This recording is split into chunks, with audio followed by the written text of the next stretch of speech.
시편 147편의 말씀입니다. 자녀를 키우다 보면은 자녀를 혼내야 되는 순간들이 생기게 됩니다. 아이를 너무 사랑해도, 정확히는 아이를 정말 사랑하기 때문에 아이가 자신을 해칠 수 있는 위험한 행동을 하거나 혹은 잘못된 일을 할 때에는 혼내게 됩니다. 그런데 아이를 혼내는 것이 항상 참 쉽지 않다라는 걸 느낍니다. 이것은 정말 아이를 낳고 혼내보기 전까지는 몰랐었던, 그냥 머리로만 들어서만 알았었던 사실입니다. 그런 생각이 듭니다. 나를 꾸짖는 부모의 손에서 부모의 마음이, 부모의 아픔이 느껴지면 철든 거구나 라는 생각이 듭니다.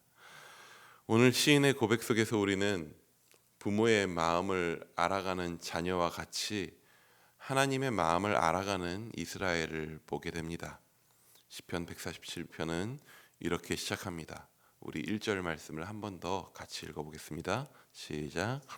할렐루야. 우리의 하나님을 찬양하는 일이 선함이요 찬송하는 일이 아름답고 마땅하도다. 할렐루야 하며 시작합니다. 즉 여호와를 찬양하라 외치며 그 찬양의 선포의 이유를 이렇게 말합니다. 하나님 찬양하는 일이 참으로 선하다고. 사람이라고 하는 존재가 본능상 자기가 인정받고 싶고 칭송받고 싶어 합니다. 그게 사람 본성입니다. 그런데 내가 칭송받는 거 말고 나 스스로가 높아지는 것이 아닌 하나님을 찬양하는 것이 선하다, 즉 좋다라고 고백합니다. 내 잘난 맛이 아닌 하나님 찬양하는 것이 훨씬 더 좋다라고 하는 것입니다. 또한 이렇게 말합니다. 찬송하는 일이 마땅하다. 내가 혹은 우리가 혹은 사람이 하나님을 찬양하는 것이 너무나도 자연스럽고 당연한 일이다 라고 그 이유를 말합니다. 어떤 구약학자는 이 부분을 이렇게 번역합니다. 할렐루야, 우리 하나님을 찬양함이 좋구나. 그를 찬송함은 아름다운 일, 이는 얼마나 당연한 일인가. 그 이유는 무엇입니까? 오늘 시인의 고백은 아마도 남유다 멸망 후 70년이 지나 하나님이 그들을 다시 고향 땅으로 돌아오게 하시고 회복해 하신 일을 배경으로 두고 있는 듯합니다. 그래서 2절에서 3절에는 하나님께서 예루살렘을 세우신다 말씀하시고요. 또한 이스라엘의 흩어진 자들을 모으셨다라고 이야기하고 있습니다. 왜 흩어진 자들을 모으십니까? 흩어졌기 때문이죠. 과거 하나님께서 이스라엘을 치셨습니다.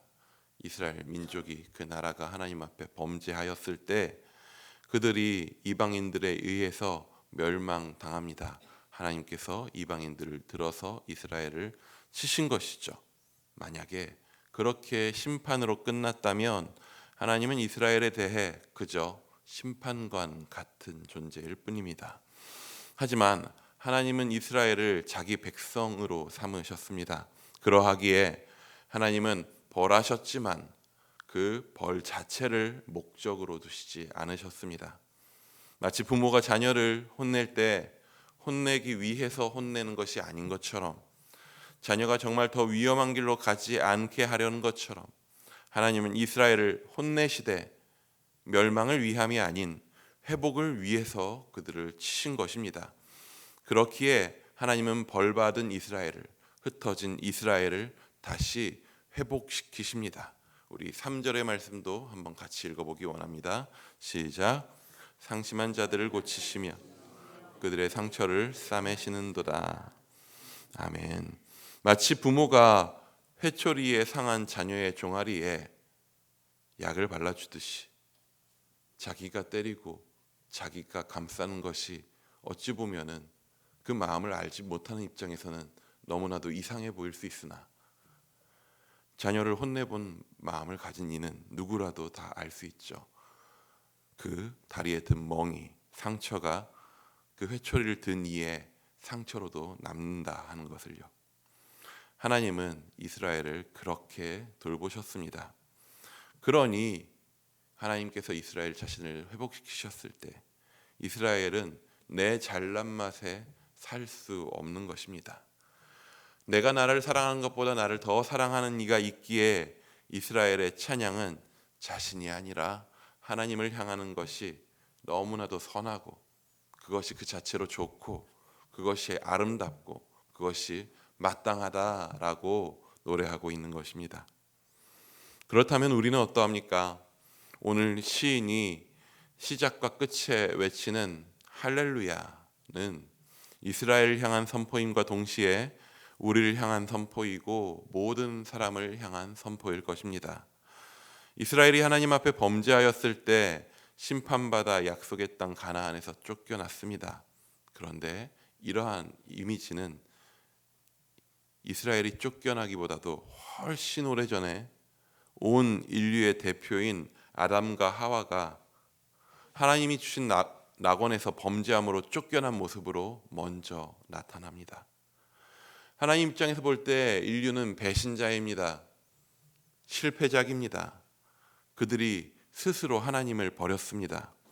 하나님 입장에서 효율적인 선택은, 이익이 되는 선택은 그냥 그들을 버리는 것입니다.